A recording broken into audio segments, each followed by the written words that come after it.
if you have a thought, if you have a feeling, the camera is it's going to sneak in and capture that no matter what you do. Right? And if you're on stage and you have that thought and that feeling, you have to like do something with it. Hi, I'm Alex DeLerma, and this is the Cinema Gym. If these videos are helping you and you want to see some more, please like, subscribe, comment. Let's keep this thing going. This is probably the only podcast where you have to slate yourself. Right? I've never done that before. But you did good. Thank you. Yeah, welcome, Kathleen Randazzo. Thank you so much, Alex. You're kind of a different kind of triple threat. This is my point of view, right? Legendary acting teacher, director, actress, right? Right, I guess. I wouldn't call myself a triple threat, but I love That's not the all traditional of those triple things. threat. Right. Right, singing, dancing, The acting. dancing and dancing acting. Right. Wow, thank you. Can I come here every day? Right? Thank you, Alex. Yeah, you're welcome. So much fun. So, Kathleen Randazzo, I wanted to talk to you about this thing that floats around the acting community about acting for stage versus acting for camera. And generally speaking, what you hear a lot is, acting on stage is harder than acting for camera. And so I want to discuss it, like, is it a myth? Is it a bias? So, what do you think? I think they're different beasts, right? Mm-hmm. People make jokes about acting for camera because you can always get a second take, right? But also, acting for camera, I feel like you can't lie. And not that you can lie on stage either, but if you have a thought, if you have a feeling, the camera is it's going to sneak in and capture that no matter what you do, right? And if you're on stage and you have that thought and that feeling, you have to like do something with it. You kind of have to tell the story to the audience. You have to, it's bigger. Like, so in other words, if you were acting for stage and there was a cat in the room, it would scat, right? But if you're acting for camera, it might just hang out in your lap. Mm-hmm. Well, Marlon Brando, Godfather. Right. Oh, God, he used everything. God, was a genius, though. He just used he would pick up everything and use it, right? Yeah. So, I love that you said, you said that you can't lie on camera, and then you said, and I know you walked it back a little bit. I think what I like to say is you can't hide. That's beautiful. You can hide on stage. You cannot hide on camera. No, you can't hide on stage for the entirety of the production, but you absolutely can. I'm not an actor anymore, but when I was, of course, I loved acting on stage because I'm in control. And film is a director's medium. I understand that. So I get why actors don't like that, and then on the stage, you're very free and you. Well, once it gets going, you can't stop the show, right? So you're in the imaginary circumstance, and that's what's so fun because you can get caught up in the imaginary circumstance. And when you're on stage, nothing matters but the moment. So it's never going to happen like that again. Right. Like if you say the wrong thing and I don't catch it and catch you, right, or work off what's happening, then the audience lets in on I'm not listening, or any little thing can happen, and it's just so fun. Like I feel like if you're doing a play, it's like you're riding a wave. You just have no idea where that's going to take you. And you've got to flow.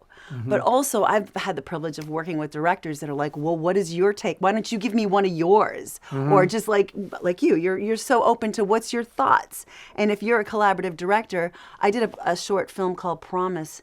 And I wanted it to feel like... Acting or directing? Directing. I wanted it to feel like he was suffocating, and I wanted that because I had the guys put up blinds, so I wanted that afternoon feeling of the blinds in like the dust in the air, and I couldn't get it, and I didn't want a smoke machine. And so we can get the particles. You should my have called makeup Mark artist walks in and she goes, oh, and there we There had it it. is. It was like everybody can give you their gold if you're open. Maybe we could sort of like take an imaginary highlighter. I'm trying to think of some of the quotes or the differences. I'll often hear things like, you just mentioned one. You only get one take on stage. That's very, very true.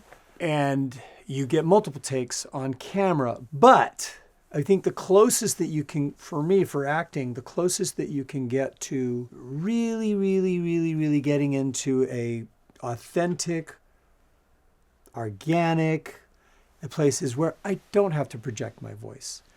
I don't have to cheat my body out. you know. I can just be here and look at you. Yeah.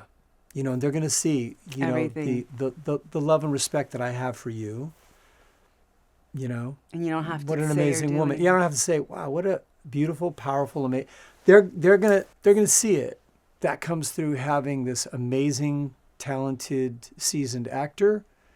And now you put him in that medium. That's about as close as you get to real life. So true. Yeah. It's real. And that's what attractive is. It's real. Yeah. So whatever you have going on underneath, I always tell my students, like, if you're having a rough day and you're on the way to an audition and you got something going on, like, just relax. Like, just relax, because it's going to read. Eat whatever it is, because you can't kind of hide that anyway. So if you got something going on, bring it in the room. I remember Mark Pellegrino was doing a Mission Impossible, and Tom Cruise was tired. He had just done a bunch of stunts. And I think the scene was supposed to be pretty heightened. I remember Mark telling me after, and he was like, you know, Tom was like, I'm feeling this. What are you feeling? And it's like a very captivating scene, because it's not this big emotional scene. It's just whatever they had. They had, and it was real. And I think that's beautiful, man. That's what you can do with awesome. film, right? In the moment, Yeah. you can totally adjust. Yes. On the other side, what's something that you know, pro or con? And something popped into my mind, but I don't want to dominate this for stage. I mean, you can certainly explore more, right? Well, you have so much time. You have so much time. You have so much rehearsal time. You get to get in that stage and play and rehearse. And I mean, we just did Rabbit Hole, and you know, That's right. It was so, oh my God, it was so much fun. You know, my character, she just gets drunk the whole time and says inappropriate things and starts fires. I had a blast. But anyway, yeah. So in stage, you get in there and work out every day. So it's like you're with a huge team. You're going to the gym every day, and you're working out, and you're exploring, and you're finding what works for you guys and what your best workout is. When you get to film, everything's already done. You've done all your gym. You're going in, and now you're end gaming it. Like you don't have all that time to build up. You might have one rehearsal if you're lucky, if things are going on time, but sometimes you don't even get in and see what that feels like. You just have to go. Yeah. If you're on a soap, that's why James did soaps, because he knew that when he showed up to set, they're going to be like, give me that script. Here's a new script. You got 20 minutes. And how do you adjust to that really quickly, getting something and being able to make it real? Yeah. So I don't know. You just have to fly. Yeah. The work is done, hopefully by the time Yeah. you get there. You can't wait for the director to give you direction at that point. And there's truth behind, you know, people who say, well, I like doing a play because, like, I'm finding something every night. That's a blast. And I envied people that would say, like, I did this show, the longest show I ever did was maybe 2 years, and I would get bored in a month. And I always felt guilty of having that thought. And Alan Arkin was on an interview, and he was like, yeah, come on, 30 days, I'm done. Well, discover what? So true. Come on. So true. He was so like, brilliant. I don't like He's doing like, these plays. once I got it. Yeah. He's like, get me on camera. Exactly. Get me on camera. So there's no right or wrong, but I do think there's a little bit of a snobbery that happens, you know, from the theater to film. And I can understand that, because film started out, it really is a poor man's, it was something that was created, and it was for the everyman. You know, it cost literally a nickel, right? In the beginning, a Nickelodeon. Mm-hmm. And up until recently, where you're paying $15 for a movie ticket, yeah. it was an art form for the masses. And that's kind of changed when you're paying for $6 popcorn and $15. Everything's got like that. Even baseball. It's Sorry, I'm going on a tangent. Right. Everything kind of. But you're right. It So used to I be for understand there's a little bit of that Snobbery. But on the other side, like, well, how many people do you want to reach? You know, certainly you're going to have more depth if you're doing, you know, Sam Shepard, right. or whatever. But Right. And Yeah. even he did movies. He loves his films, and he's in them too. He loves that film medium. and he was a great film actor. Right? Very, Yeah, so there you go. Yeah. He loved his film, and I think that a lot of them do that. They write their plays, and to get in. Michael Malley used to write plays before he started television. Scott Caan wrote how many plays? Oh, right. James Scott. wrote how many plays? I Yeah, mean, if you could look at the history, they all just keep writing plays, and they write their own stuff. It's just another way to create your medium so you can do what you love, right? Yeah. Thank you so much for coming on the Cinema Gym. Thank you I'm for going to having have me. you back soon. Okay, great. It's really right. nice to have you. Thank you, Alex. You're welcome. Thank you. We'll see you next time. The Cinema Gym is all about helping you transition from the stage to the screen. If you're interested in classes, seminars, or private coaching, you can visit the website. Hope to see you in the gym soon. TheCinemaGym.com for virtual one-on-one coaching for camera.